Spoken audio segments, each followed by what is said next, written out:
I'm in a 2017 Chevy Equinox, and today I'm going to show you how to add coolant. So first you open your hood, and then right here on the driver's side you should see this reservoir.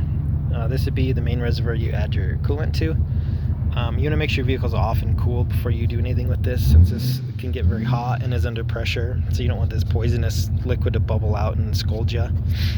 It's been running for a little bit, so I don't want to open this, but if you do, you push down slightly and twist until this just unscrews and pops off.